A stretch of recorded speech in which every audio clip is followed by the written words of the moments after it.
everyone, and welcome to another episode of EMplify. I'm your host, Sam Ashu. This is the February 2022 episode, and today we are discussing the emergency department management of acute asthma exacerbations. We are lucky enough to have two guests with us. That's two of the authors from this month's emergency medicine practice issue on the treatment of asthma in the emergency department, Dr. Hochman and Dr. Somwaru. And before we get to that, I want to share some of the exciting things that we've been up to at EB Medicine. First, if you haven't been to the website, ebmedicine.net, then I encourage you to go today. There's a link for FOAM-Ed, or free open access medical education. There you'll find our previous blog posts along with rapid reference notes and things to help you at the point of care, medical cases, algorithms, and treatment protocols, all for free. So come and join the discussion. Let us know what you find helpful and what you need more of, and we'll be happy to provide it. Also, if you haven't already done so, you can download the EB Medicine app to your smartphone. It's available in the Apple Store currently and hopefully coming to the Google Store very, very soon. In that, you'll find your monthly issues, you'll find links to the free content on the website, and so much more. And you'll be able to search the issues every month for the content that you're looking for while you're treating patients on shift.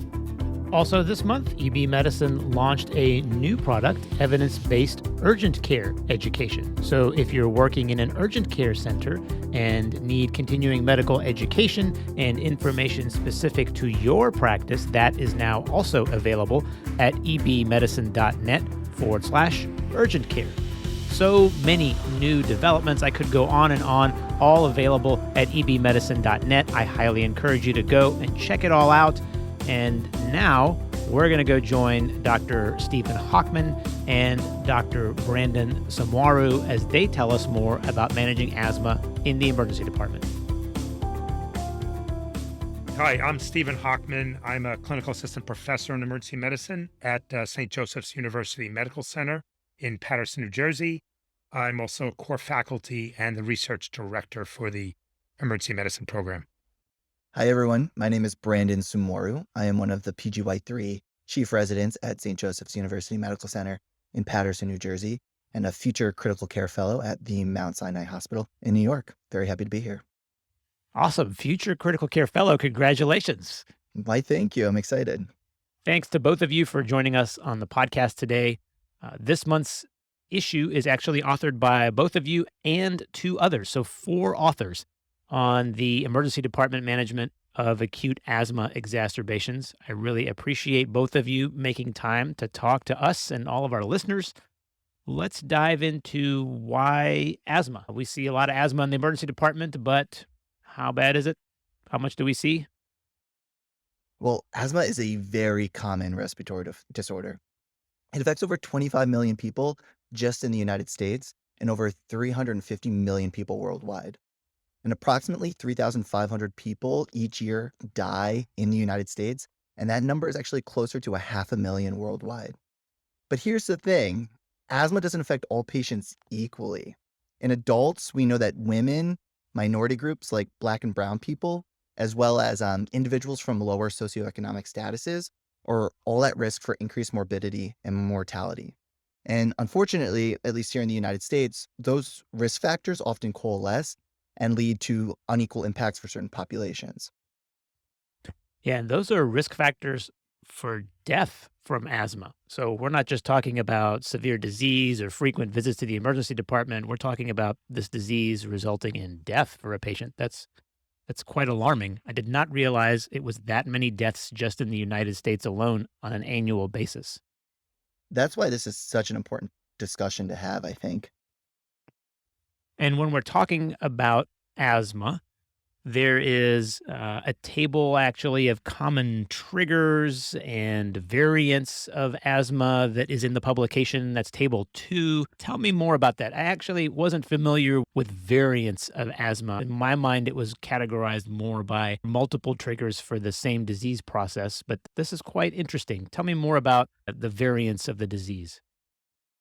Absolutely. So there are a bunch of different variants. They include allergic asthma, non-allergic asthma, occupational asthma, exercise-induced asthma, cough variant asthma, aspirin-associated asthma. The list goes on and on and on. But each variant has its own specific trigger. So we know certain allergens lead to an IgE-mediated response for allergic asthma, whereas vigorous exercise, especially in cold and dry environments, can lead to exercise-induced asthma. So it's not just one disease, really. There's a bunch of different variables that go into it. I would say, having said that, in the pulmonary literature, there are all of these variants of asthma have been identified. I think, though, the problem for us in the emergency department is that we're not going to have that information. So, for the most part, when we talk about the evaluation and treatment in the emergency department, it's going to be fairly constant depending on the level of severity that's presented to us. It's good to know the background for the patients, what might have triggered their asthma and what kind of history they have. But for a large part, the treatment is going to be pretty much the same for most of these variants in the emergency department. That's an excellent point. Thank you for mentioning that. The differential for this disease is also quite extensive. So we know in the emergency department that not all shortness of breath is asthma, but once again, the differential has exceeded most things that I think about when we approach somebody who's typically wheezing or short of breath. Tell me more about the kinds of things we should be keeping in mind when we're treating someone who we think is probably asthmatic. Yeah, like everything in emergency medicine, I think it's really important to have a broad differential, especially when you're seeing a patient with undifferentiated dyspnea.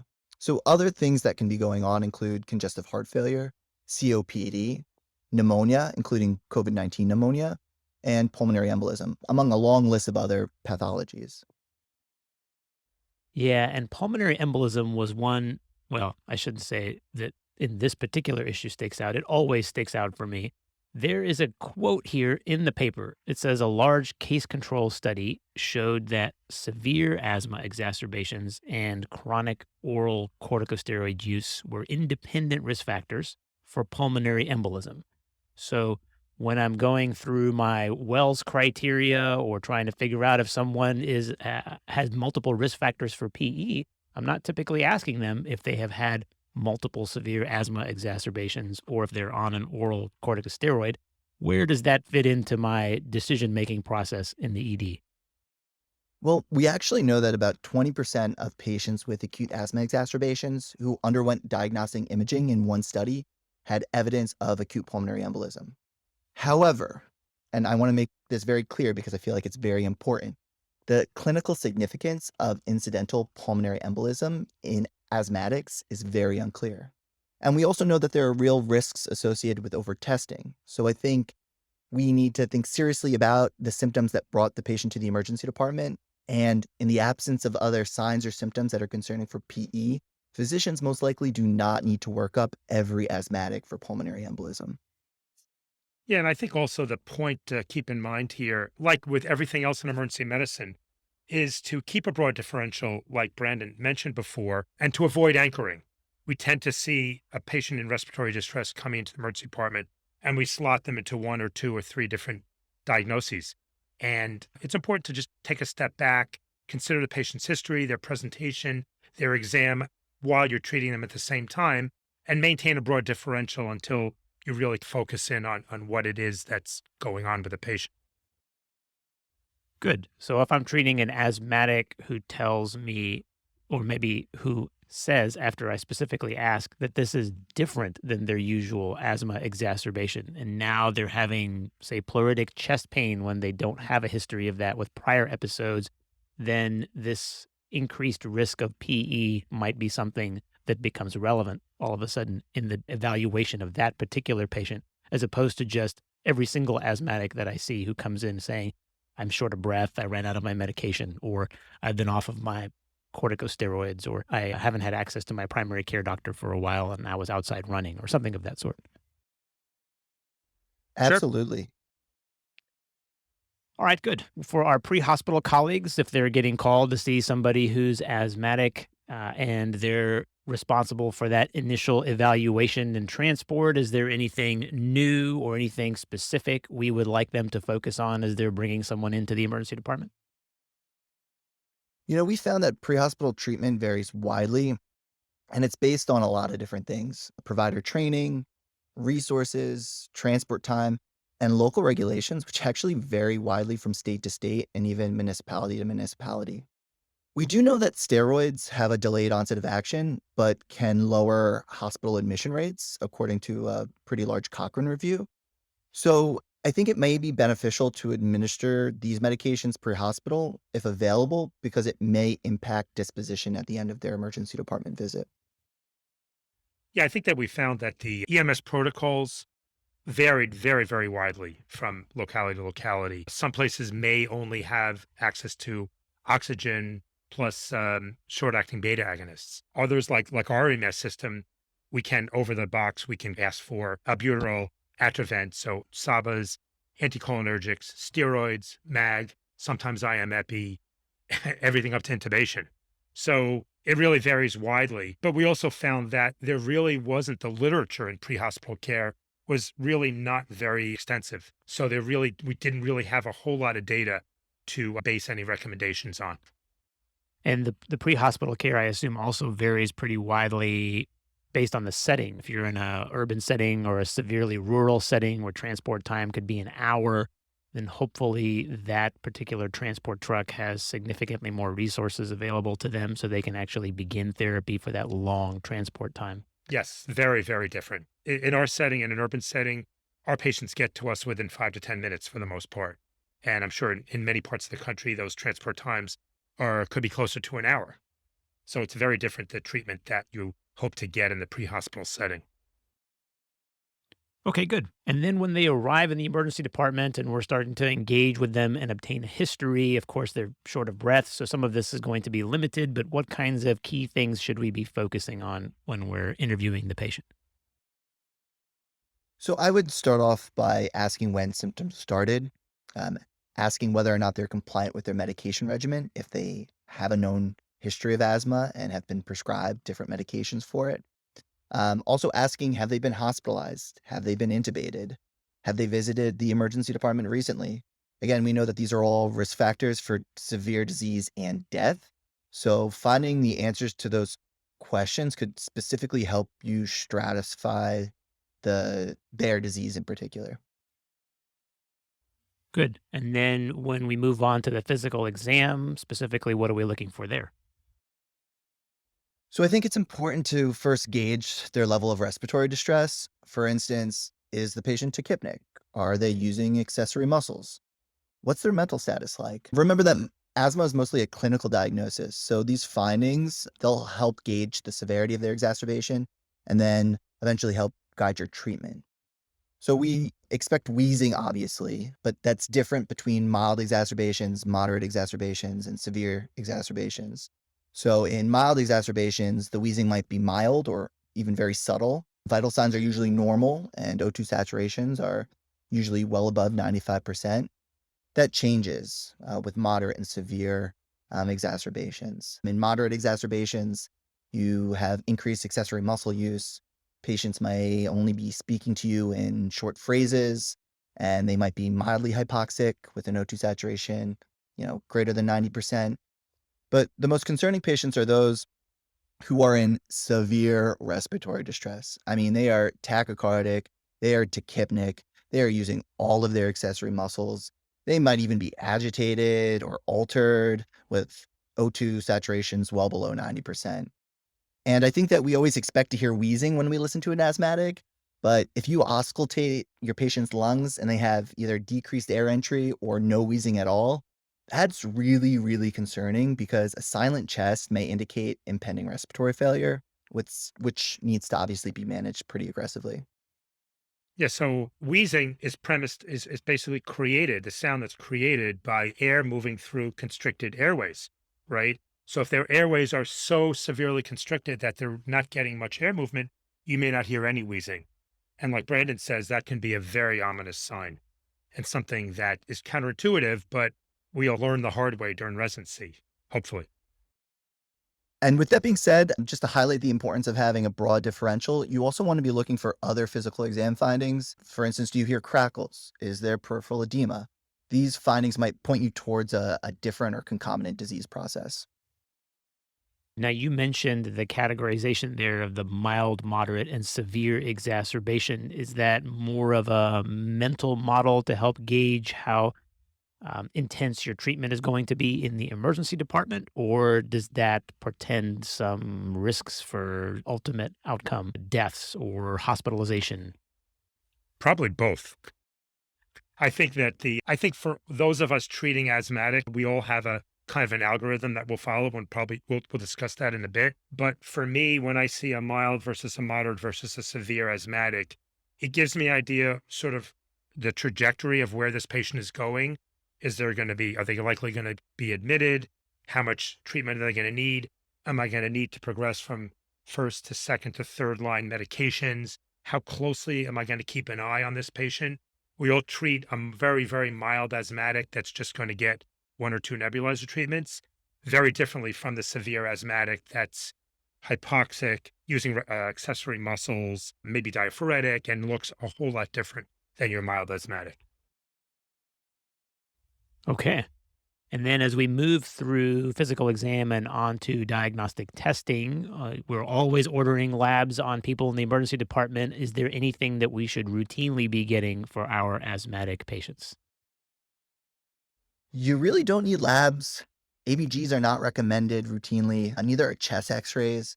I think a better resource, to be honest with you, would be a point of care ultrasound.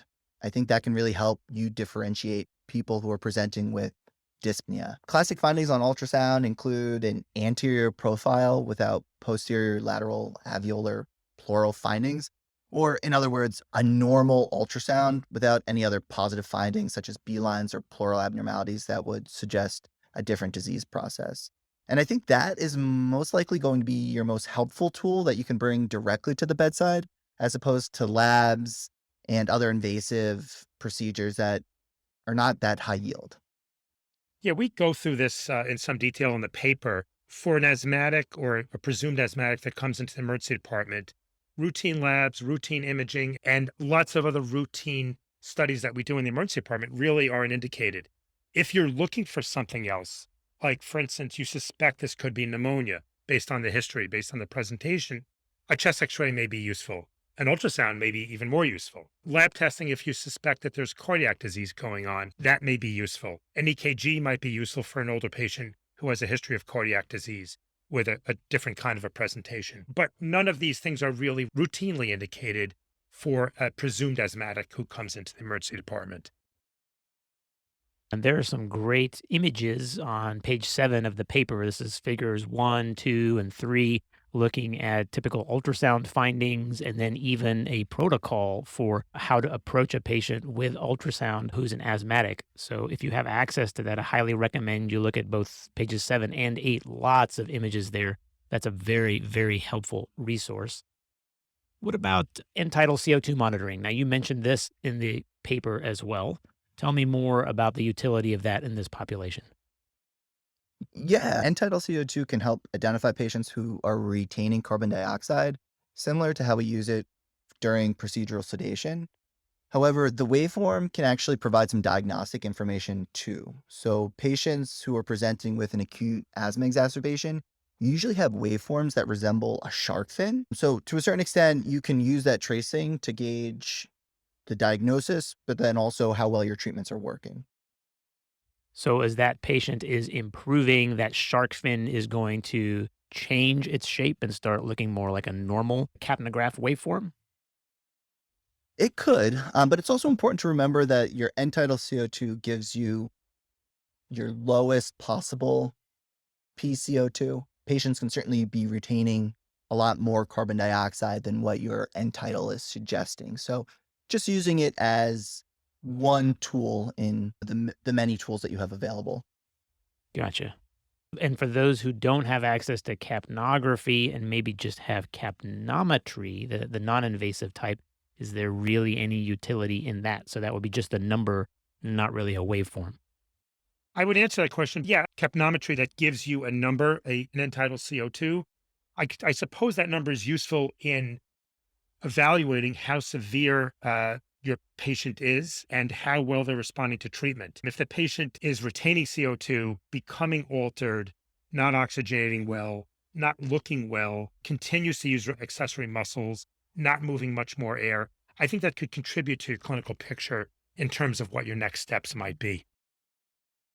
That's very helpful. And then no discussion about asthma really would be complete if we didn't talk about peak expiratory flow. So useful in the ED. When do we use it? The beginning, the end, not at all? Tell me.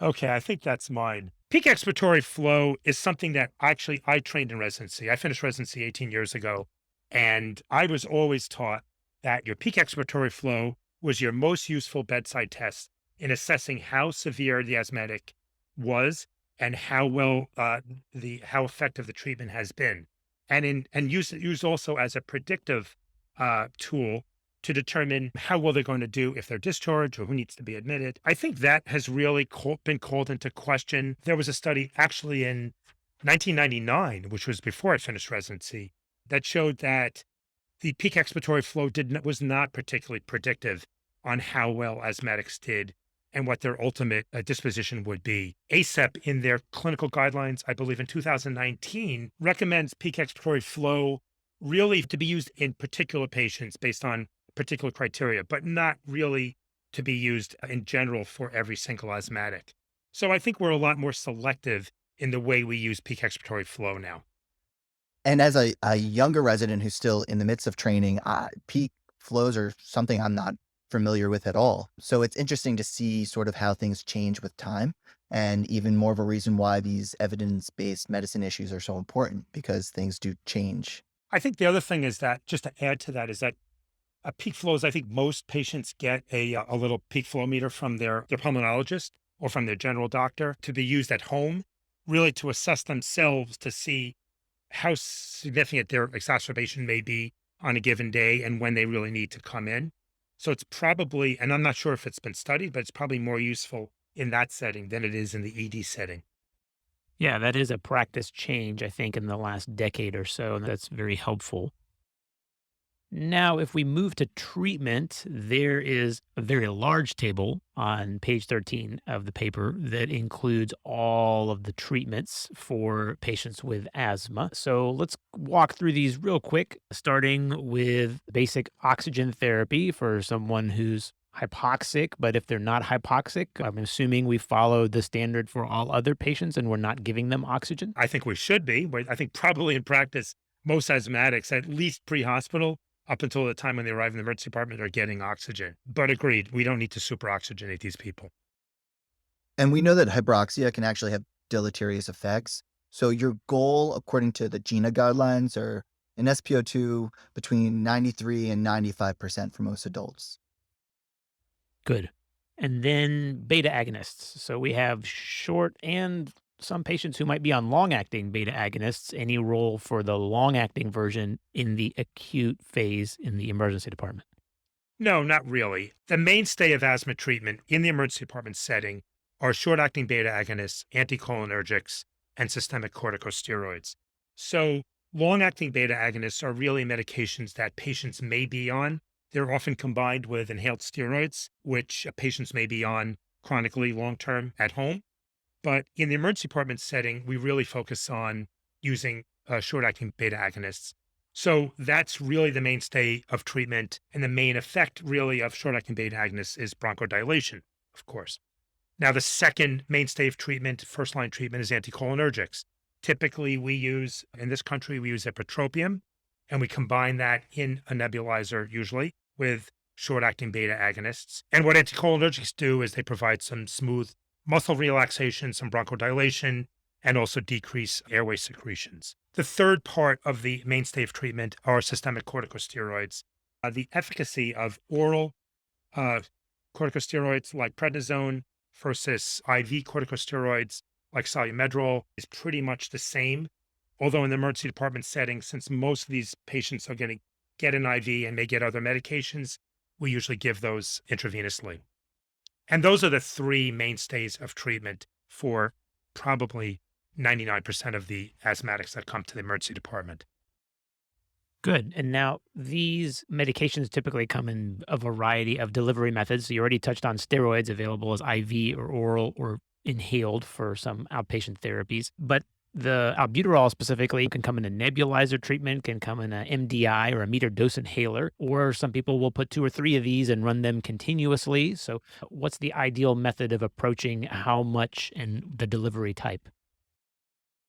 I think there have been a number of studies, particularly a Cochrane review some years back, that analyzed the efficacy of nebulized beta agonist therapy as opposed to uh, beta agonist delivered by a meter dose inhaler, MDI. And I think the evidence has been that the efficacy are pretty much the same. With kids, I think also the efficacy of MDIs were similar to nebulized. I think we typically use nebulized beta agonists in the emergency department for a number of reasons. You can actually leave them on that therapy for a period of time. We usually, for severe asthmatic, we're going to give them an hour long or 2 hour long treatments. The other thing may be that patient's technique may not be optimal, so that they may not get the optimal delivery of the medication through an MDI. But I think the studies have shown that they are relatively equivalent. I also think that MDIs can be important, especially nowadays, given our current health care climate with COVID-19 being such a big part of what we do on a day-to-day basis. We know that the risk of transmission for many respiratory pathogens appears to be greater with the use of a nebulizer. So that might be another reason why an MDI would be beneficial. Good. And then on the topic of steroids, we mentioned IV or oral prednisone or solumedrol, methylprednisolone versus dexamethasone. Any preference for one over the other? Yeah, well, there have been a number of studies comparing oral dexamethasone with the typical sort of standard 5 days of prednisone treatment that we give patients. So most patients that are treated for asthma in the emergency department are usually sent home with a course of steroids for usually 2 to 10 days, but generally about 5 days. And what we've typically used in the past is prednisone or prednisolone for kids. A number of studies, both in the pediatric and the adult literature recently, have shown that either 1 or 2 doses of dexamethasone, one in the department and then one 24 to 48 hours later, has an equal efficacy to the 5 day course of prednisone or prednisolone. And advantages of that are significant in terms of the compliance, because if you give 1 dose in the department, you control that, and the patient just has to fill one prescription for one more dose 24 to 48 hours later. The compliance, although I don't know if that's been studied specifically, is likely to be significantly better than asking a patient to take 2 pills a day for the next 5 days. So there have been several studies, both in the pediatric and the adult literature, that show equal efficacy to the two approaches. And I think probably that's going forward, that's going to be, I think, a good method of doing that. Again, because I think it's easier for the patients. And if the efficacy is equal, then why not do it? Yeah. I'll tell you, in the unpublished Samashu household study of 3 children who have each had to take Prelone at one point or another, the bitterness of unflavored Prelone is terrible. Yes. And given the option of a daily dose for 5 days versus just a single follow-up dose of dexamethasone, we will choose the single dose any day of the week. It is far, far easier to administer than the repetitive agony of giving your child something that tastes horrible on a daily basis. Yes. And let me add some data to your study, which is that they did also find that the rate of vomiting with dexamethasone was lower than that of Prelone or prednisolone. So take that home. All the more reason. I look forward to the next dose of dexamethasone. So, for the severe cases or the severe asthmatic, we've got some other medications to consider as well. Magnesium sulfate being a good starting point there. So, the evidence for magnesium sulfate is still good. Is that right? It is, but I think it's a little bit what we found in researching the paper was that magnesium is really indicated. It should be considered a second line treatment. Okay. After those first 3 treatments have probably not completely resolved the symptoms. So it's a second line treatment, and it is really indicated for moderate to severe asthma. I know in our department, we tend to, any asthmatic almost that comes in is going to, or very often is going to wind up with 2 grams of mag IV, in addition to their nebulizer and their steroids. But really, the literature for magnesium is very good, but is really good for moderate to severe asthma, both in adults and kids.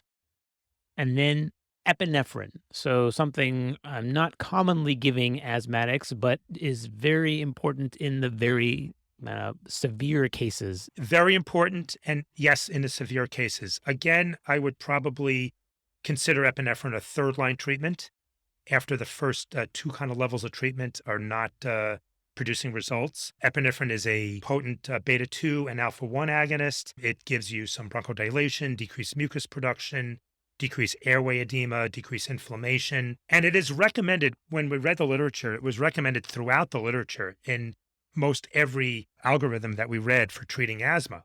However, when you look at the level of evidence for epinephrine, unfortunately, it really isn't there. The evidence for it is really very weak, very disparate. There was a good meta-analysis just last year, 2021, by Bagot et al., which combined 38 studies, over 2,000 patients, and compared epinephrine versus selective beta-2 agonists. And they really found no difference in the results or in their endpoints for the two treatments. And also the evidence was just really all over the place. But by any route, epinephrine, whether it's IM, whether it's sub-Q, whether it's given IV, as opposed to selective beta-2 agonists, there really wasn't the evidence to support it. Having said that, I would think all of us in the room and most clinicians and virtually every review article that we read recommended epinephrine for severe asthma. There were, I will say, several safety studies, 3 or 4 safety studies that we reported on in the paper, which showed that the safety profile for epinephrine was the side effects were minimal. There was seen some transient tachycardia, some transient hypertension, but again, very, very safe. So in the end, we recommended in the paper that epinephrine be considered in severe asthmatics, either IM 0.3 to 0.5 milligrams, or even IV in a severe, perhaps hypotensive asthmatic at 5 to 20 micrograms IV Q 2 to 5 minutes.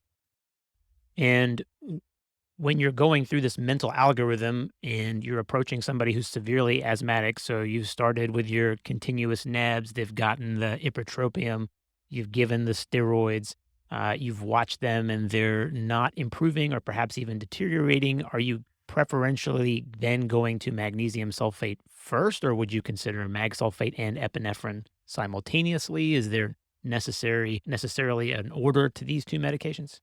I'm not sure there's necessarily an order. I think everyone has their own sort of practice pattern. Myself, I generally will go to magnesium first and then kind of watch the patient a little bit, see how they're doing, and then probably consider mag after that. Others may reverse those. I also think that we know that magnesium sulfate and epinephrine are safe medications for the most part. And we know that there are a lot of issues with intubating severe asthmatics. So when treating these patients, we tend to treat them aggressively, or we recommended that we treat these patients aggressively to avoid intubation, which we know is a lot more dangerous than some of the other medications we might be giving. And then tell me about terbutaline, something that is still an option even today. Is that right? What we found was that there was very limited evidence for terbutaline. Most of the evidence is in kids in the pediatric population. When I trained in residency, we kind of used terbutaline probably more than we used epi. And now I think probably most physicians would probably reverse those, more would use epi. And I think probably that's a function of we rightly or wrongly, we used to think that epi was a little bit of a risky drug. And now I think that the data is there showing the safety of epinephrine. So I think that's probably used preferentially over terbutaline. Good. And then ketamine. So ketamine is popular for lots of things, but also has a role for our asthmatic patient. Tell me how it's going to help my critically sick asthmatic. Ketamine, I think, is a medication that's come into vogue for a number of indications, I would say, in the last 10 years or so. It's a good induction agent. Unfortunately, if you have to intubate an asthmatic, it probably makes sense to use ketamine as an induction agent because it does provide some bronchodilation. There is some mixed and limited evidence for using ketamine in status asthmaticus for patients that, again, are not responding to first, second line therapies. The dose is a little bit all over the place in the various studies, but what we found was that a bolus of 0.2 to 0.5 milligrams per kilogram and then a infusion of 4.4 to zero point 0.5 milligrams per kilogram per hour for maybe up to 2 hours, which are both subdissociative doses of ketamine, could aid in bronchodilation for a relatively stable asthmatic. This is not an asthmatic that is peri-intubation, or that's someone that's really with life-threatening asthma. But if you have some time and the patient is not quite responding, but you want to add an agent, ketamine is probably a reasonable option. I also think that ketamine not only provides bronchodilation, but for those asthmatics who are agitated because of the severity of their respiratory distress, the subdissociative dose of ketamine can really maybe help their compliance with things like non-invasive positive pressure ventilation, which I'm sure we'll talk about shortly. Yeah, that's actually a great transition. So I've got Excellent. a severely agitated asthmatic who I'm going to give a little bit of ketamine to. Tell me about the role of non-invasive positive pressure ventilation for this population. Well, hopefully, we're going to start with a patient who's not agitated because they're not going to, probably not going to tolerate the non-invasive ventilation. But as a modality for acute asthmatics, I would say non-invasive ventilation has grown substantially in the last 10 to 20 years.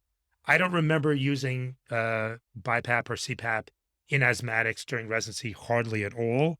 And now I would say we probably, for a moderate to severe asthmatic who is maybe responding somewhat to initial medications, but not quite getting there. Non-invasive ventilation, if they tolerate it, I think is a great modality. It can decrease the work of breathing. It can provide some PEEP, which can improve alveoli recruitment.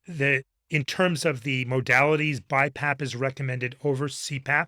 So bi-level positive airway pressure, which gives you some increased inspiratory positive airway pressure, which can improve ventilation. There have been two recent meta-analyses that we reported on in the paper, which really both concluded that there was low quality evidence to support its use.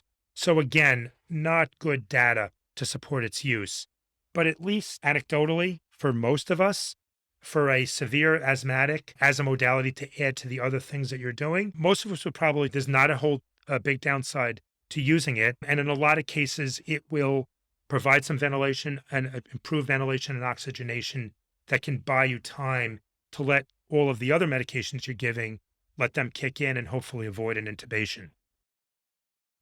And there is some evidence out there that does support non-invasive positive pressure ventilation. There was a fairly large retrospective study of over 50,000 asthmatic patients who were admitted to the intensive care unit. And it did show that BiPAP or BPAP reduced the rate of intubation and in-hospital mortality. I think there's anecdotal data, but then also some decent quality data that would suggest that, doing this at least before intubation is probably beneficial. Good. Yeah, I was surprised to see that the evidence level was moderate in quality. I have found at least in my own personal practice, a big benefit to non-invasive positive pressure ventilation, even in the asthmatics. Yeah, I mean, I would agree. The thing, though, is that there have been some studies that showed, like Brandon cites, there's that one study that showed significant improvement. And there were other well done meta analyses that showed not very much benefit at all. So, again, we practice based on evidence, but we also practice based on experience. If there isn't a downside and it can give some benefit, we'll do it. We'll try it. Now, this is one of those therapies we talk about a severe asthmatic who's not responding to therapy. So, in your department, you see this severe asthmatic, you're giving them the continuous nebs, you've administered the steroids, perhaps you've given them MAG, maybe even a dose of epi. What what is your time frame for not responding before you're reaching for something like this? Or would you consider doing this early on if they look severe enough? I would say, I don't know if I can put a time on it. It really all depends on the patient. If that patient looks like they're crashing in front of you, you may be beyond non-invasive ventilation. If you feel like you look at that patient and you're just in the back of your mind, you're considering the trajectory. If you feel like you have some time, I would definitely try it. But it really all depends on the patient. I Okay. think we also have to use bilevel positive pressure ventilation correctly too. So one of the important things that Dr. Hochman had mentioned was how it can improve ventilation. And one of the ways it does that is because it's got an inspiratory positive airway pressure and an expiratory pressure. And in order to really use BPAP and to get the most out of it, I think we need to know that sometimes increasing the difference between your IPAP and your EPAP can help improve ventilation. So if your patient is not improving on the standard settings you've put them on, increasing the difference again between your IPAP and your EPAP could be beneficial to help again improve ventilation, which will help improve their symptoms overall. So not everybody, 10 over 5 is not one size fits all, right? You may start at 10 over 5 on your BiPAP settings, but you're going to have to play with them and sometimes increase the IPAP in order to better ventilate the patient. Yeah, and that's a great transition to intubation. So, if our patient is either beyond the point of non invasive or has failed, and we're contemplating intubation and mechanical ventilation, what kinds of things do we need to keep in mind for this patient population? I would say to start this discussion, I think my favorite quote in the whole paper was from Scott Weingart, where he says the best ventilatory strategy in the obstructive patient is to avoid intubation altogether. And I think that's really underlines everything that we do with these asthmatics. We have all these different modalities. And if you're going to have to intubate a patient, you really want to think that you've really exhausted all other possibilities. Having said all that, when you have life threatening asthma, you really have no choice. And so that's really intubation is going to be your last chance to save this patient. This happens in a very small minority of asthmatics. What we cite in the paper is 1 to 4% of asthmatics, and 4% is probably high in my experience. It's probably a lot less than that. The biggest pitfall or risk of intubating an asthmatic patient is the risk of pulmonary barotrauma. There are other complications you can see, but that's really the main complication that we have to worry about. And really what you have to worry about in an obstructive patient like an asthmatic is preventing breath stacking. The patient is, when they're breathing themselves, they're going to do a certain degree of breath stacking themselves, which is to say they're going to take another inhalation before they've fully exhaled. And what that does is that can lead to lung hyperinflation and eventually pulmonary barotrauma. So what you have to do in a patient that you're unfortunately forced to intubate, an asthmatic, is you have to keep an eye on keeping the respiratory rate down, the tidal volume down, increasing the expiratory time. So your inspiratory to expiratory ratio is going to go down, what you would normally do on intubation, to 1 to 4 to 1 to 6. You're going to increase your flow rates to improve your oxygenation. And the number that you want to keep an eye on most closely is your plateau pressure. You want to keep that less than 30, because that's really what the lungs feel, not the peak pressure, but the plateau pressure. And that's easy to determine. Your respiratory therapist can help you determine that on your ventilator.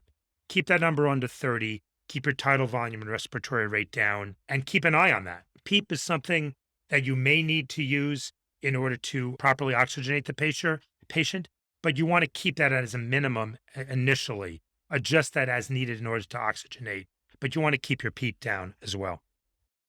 And in the instance of breath stacking, where you're concerned about barotrauma, the best way of handling that is to detach the patient from the ventilator and actually physically press down on their chest.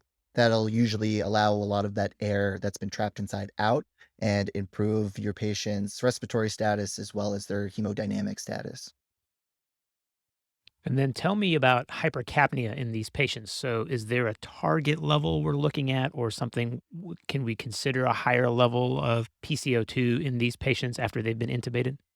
Yeah, I think that's extensively discussed in the literature that what we call permissive hypercapnia is perfectly acceptable in these patients.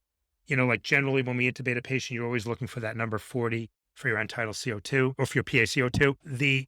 In asthmatics, it's not unusual for them to have carbon dioxide levels as high as 80, 90, 100. And that's okay, because really that's a lot less dangerous than the danger of barotrauma. There's a really, really good paper that I recommend by Scott Weingart in Annals of Emergency Medicine 2016. We cited in the study. I bring it with me to work every day and keep it in my pocket or in my bag in case gives you really good numbers and parameters to keep in mind for both a lung protective strategy versus an obstructive strategy. Obstructive strategy which is what you will use for asthmatics.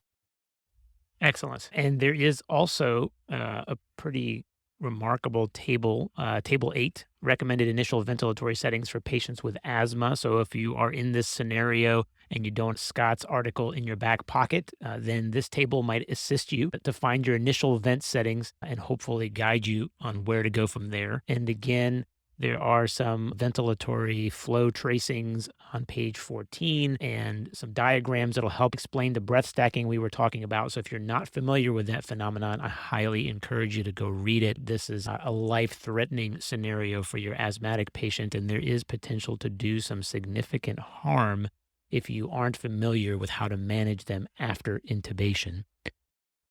At the very end of the paper, we talk about, or you talk about, some special populations. So we have touched on pediatrics somewhat when we talked about steroid use. Anything else special about the pediatric patient we need to keep in? No, I think that the approach to treating pediatric patients is not very much different from treating adult patients. The literature is somewhat divergent, and we talk about that in the paper, but for the most part, you're going to treat them with the same modalities that you treat Good. adults. And then again, always pregnancy rears its head whenever we're talking about life-threatening illnesses. And it is always a nightmare scenario for me. But I can't imagine having to treat a pregnant patient with status asthmaticus or severe asthma. People are always worried about medications and contraindications in pregnancy. But for the routine medications we're using, or even all the ones we've talked about today, any of those contraindicated in pregnancy? Any concerns for using those in a pregnant patient? No, and I think the answer is to that is a firm no. I think one of the things that we try to do in this paper is to alleviate your concerns about treating pregnant patients. Pregnant asthmatics should be treated the same as any other adult asthmatic. Virtually all of the medications, the first, second, third line medications that we talk about are safe to use in pregnancy. What isn't safe in pregnancy is uncontrolled asthma. And the shame, I think, of our healthcare in this country, at least, is that many pregnant women, as well as their primary care doctors and their OBGYNs, shy away from using the standard medications for asthma for fear of harming their fetus.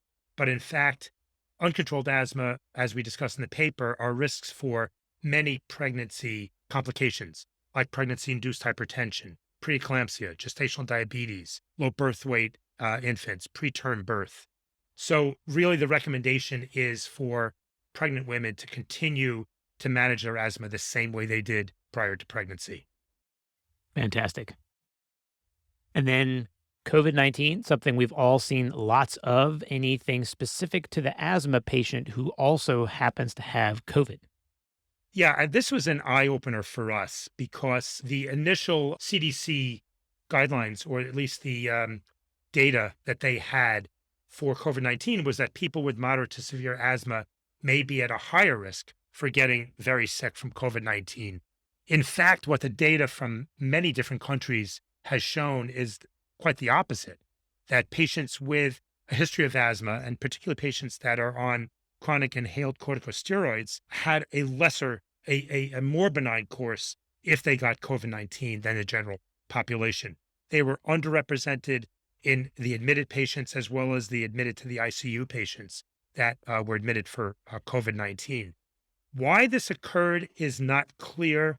One theory is that the chronic use of inhaled corticosteroids may downregulate the ACE2 receptor, which is thought to be a major entry point for the virus. Not clear whether that in fact is the cause, but it's been posited as a possible cause for that. But in any case, the data did show that COVID-19, that asthmatics that got COVID-19 had definitely a more benign course. And quite honestly, personally, as an asthmatic myself, who've been on inhaled corticosteroids for the last 30 years, I continue to use my my Advair every day religiously during this period. Nice. And it has prevented you from getting COVID? I have not gotten COVID. Knock All right, on here it wood. is. Knock on wood. Yes. You heard it here. An N of 1. All right, let's talk about some controversies, or I should say cutting edge therapies. There are now biologics available for asthmatics. Tell me about these medications and whether or not there's really a role for them in the ED. Really not a role for them in the ED per se. We're not going to start these medications, and we're probably not going to adjust these medications. We did put a section in the paper about them just because we feel that emergency physicians should be aware that these medications are out there. Biologics or monoclonal antibodies are indicated for severe uncontrolled asthmatics who have a particular type of asthma, the type 2 high variant or the type 2 high phenotype of asthma. These patients will be started on these biologics by their pulmonologists as outpatients. And we just wanted people to be aware that they exist. A patient comes in who says, oh, yeah, I take omalizumab, rather than us kind of like scratching our heads and trying to figure out what that is. I think it'd be useful for us to know that there are 5 FDA approved biologics. The way they work is that they target particular points in the inflammatory cascade that's involved in the pathogenesis of asthma, and that they're really indicated for patients that have failed all other outside chronic treatments for asthma. So just be aware that they exist, and patients may come in that with a history of being on them. Good. And then fractional exhaled nitric oxide. So I read this and thought nitrous oxide, but this is not actually nitrous oxide. This is nitric oxide. So we're not trying to sedate our severe asthmatic with some nitrous. We're looking at a potential marker for inflammation. Is that right? Yes. It's fractional exhaled nitric oxide. And it's a relatively recent diagnostic modality. It's a direct and non-invasive marker of airway inflammation and success of treatment. It has really been studied more in the outpatient setting and found to be much more useful for evaluating patients in an outpatient or clinic setting. Has not been shown to be particularly useful in an emergency setting. Okay. And then Heliox, something that's been around for a while now, is that still beneficial at all in ED management of patients? There's not a ton of evidence that supports the use of Heliox in the emergency department, and Heliox is also not always available in every ER. The idea, though, is that it can increase laminar flow, and some studies have shown that it can decrease hospitalization rates and enhance bronchodilation, but I think more data is probably needed before it becomes part of our routine use. Yeah, I think actually kind of the opposite. I think it's something that was in vogue maybe 15, 20 years ago. And I think is pretty much out of vogue now. I think that most emergency departments don't stock it and most emergency physicians don't use it. There was some data for it, but I think there was never great data to support its use. Yeah, my pediatric critical care colleagues on occasion will reach for this, but even they have told me that it has been limited by even the FiO2 that it could deliver. So if you're Right. not familiar with Heliox, this is a mixture of helium and oxygen, often 70-30 or 80-20. But if your patient needs a significant amount of oxygen and has a low saturation level, then that may preclude use of this because you just can't get them enough FiO2, and the benefits of the laminar flow aren't there. All right, let's talk about high flow nasal cannula. So we're using much more of this in the COVID era. Is there a role for this for our asthmatic patients? So high flow can provide higher flow rates for patients requiring large amounts of oxygen, but there's very little data that shows that it plays a role in the acute treatment of asthmatics. There was one small trial and it showed no difference in hospital stays or intubation rates, but it did show improvement in vital signs for what it's worth. High flow nasal cannula is also less likely to improve ventilation since unlike non-invasive positive pressure ventilation, there's no inspiratory pressure, but it can be considered in patients who aren't tolerating BPAP maybe, as long as physicians realize that mechanical ventilation might still be required. I would say that high flow nasal cannula might be the most useful in order to provide apneic oxygenations while providers are preparing for intubation. So that's sort of where I see the role of high flow. Brandon, you are the segue master. So that is a great segue into delayed sequence intubations. The Tell me, segue I've master. I got love it. my asthmatic patient and who is going to need to be intubated. We've got access to our RSI meds. Is there a role for perhaps a different approach to intubating the patient? Yeah, absolutely. Especially in patients who are agitated or have altered mental status secondary to their hypoxia or hypercapnia. Delayed sequence intubation can be used or should be considered because it'll help preserve your oxygen reserves while preparing for the placement of mechanical ventilation. This is where ketamine comes into play again, the medication that is favored by all ER doctors. But ketamine can be given and it will preserve airway reflexes. It will preserve their drive of breathing and their circulatory support while the patient is pre-oxygenated and while providers are preparing for intubation. One of the Weingart studies showed that the use of ketamine in DSI can actually improve oxygen saturations from 89% to 98%. And the difference in the percentages might be the difference in you successfully intubating someone versus unsuccessfully intubating someone. So it's something to definitely consider, especially in patients who are agitated and are difficult to pre-oxygenate. I really like the phrase in the paper where it describes delayed sequence intubation as the procedural sedation for oxygenation, right? Where your procedure is to oxygenate the patient and you're giving them ketamine in order to provide just enough sedation to improve the oxygenation as you prepare for the next step. Yeah, I think that the delayed sequence intubation using non-invasive ventilation plus ketamine, just it really makes perfect sense. There's admittedly not a lot of data for it. I think Dr. Weingart's paper is probably the biggest study, and that wasn't even primarily asthmatics. But when you think about it, it can relieve some of the sort of patient's agitation. It can provide some bronchodilation. You're using non-invasive ventilation to improve oxygenation and ventilation. And then if, God forbid, if the patient needs to be intubated, you're already set up to do that, right? You've already provided some of your induction agent. You've got the patient set up. You're hopefully pre-oxygenated the patient. And if you have to go the route of intubation, already sort of like taken care of the first few steps. And hopefully you can turn the patient around and not have to intubate them. So I think it's a great modality. I would say lots and lots of practitioners out there are using it. And hopefully over time we can create some more data to support its use. So at best, you are preventing intubation altogether, and at worst, you are adequately pre-oxygenating your patient before intubation. So it really is a win-win situation, I think. So that's an important point. We call it delayed sequence intubation, but the bridge, this is the ketamine sedation bridge, may become the final destination. If it's completely successful, you may avoid intubating the patient.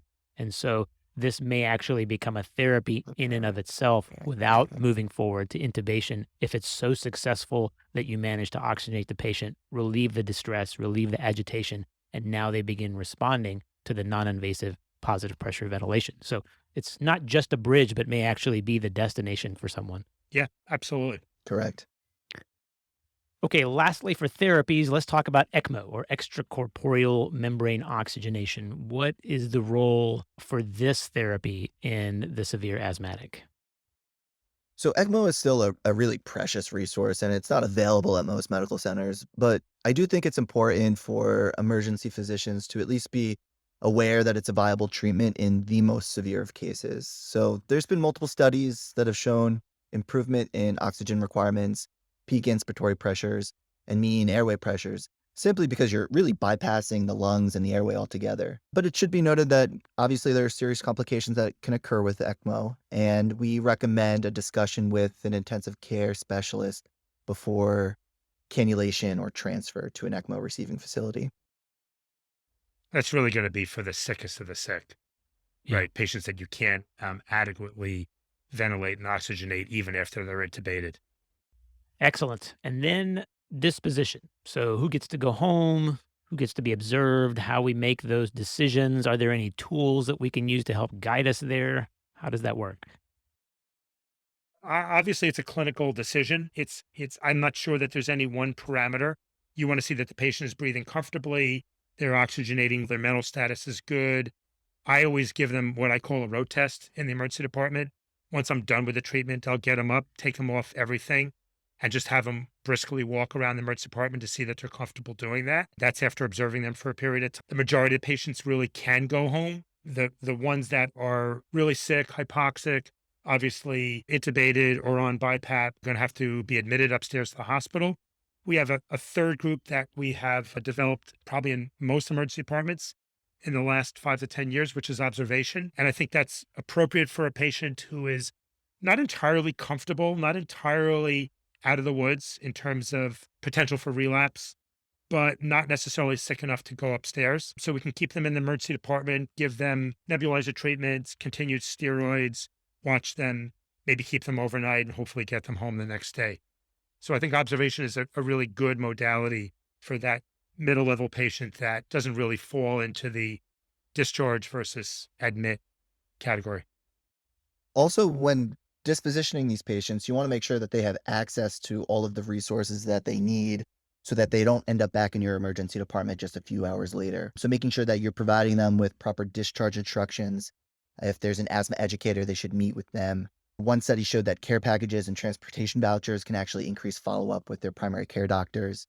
Also, just reaching out to family members, seeing if you can arrange some sort of social support that can increase medication compliance and address other comorbidities. So that's really the best way of making sure your patient's dispositioned correctly and safely. Great. We also, in the paper, we provide some QR codes, like on page 18, that shows proper use of an inhaler and a spacer, because really asthma education is it's our job. That's what we do. We're going to discharge these patients. We're going to send them home.